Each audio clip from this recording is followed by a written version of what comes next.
Hello అందరికీ నమస్తే. Welcome to my channel tasty food.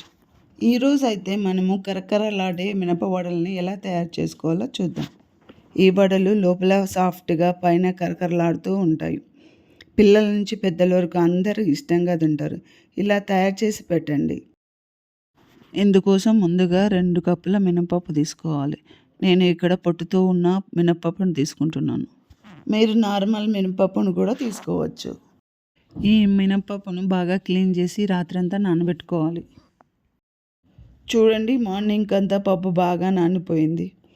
వీటిని ఇంకోసారి పొట్టుపోయేటట్టు క్లీన్ చేసుకోవాలి. ఇలా క్లీన్ చేసుకున్న తర్వాత ఒక జాలి గిన్నెలో వేసుకొని ఏమైనా ఎక్సెస్ వాటర్ ఉంటే పోయేంత వరకు ఒక 10 నిమిషాల పాటు అలాగే ఉంచాలి. ఇప్పుడు కొంచెం మినపప్పు తీసుకొని పక్కన పెట్టుకుందాం. ఇప్పుడు ఒక మిక్సీ జార్ని తీసుకొని అందులోకి కొంచెం కొంచెం వేసుకుంటూ గ్రైండ్ చేసుకోవాలి, నీళ్ళు పోయకుండా. చూడండి, ఇక్కడ కొంచెం బరకగా ఉండేటట్లు గ్రైండ్ చేసుకోవాలి, మరీ మెత్తగా చేసుకోకూడదు.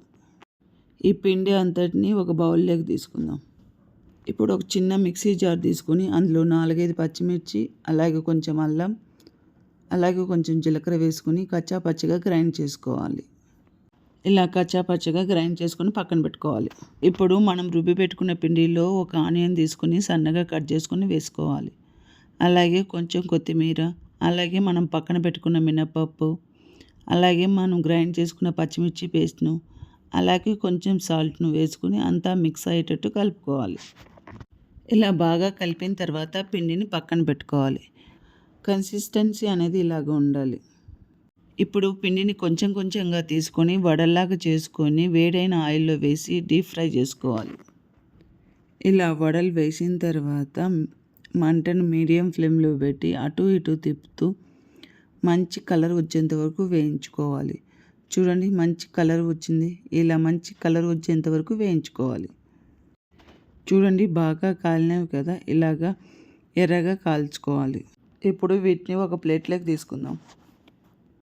అంతే, ఎంతో టేస్టీ అయిన మినప్పప్పు వడలు రెడీ.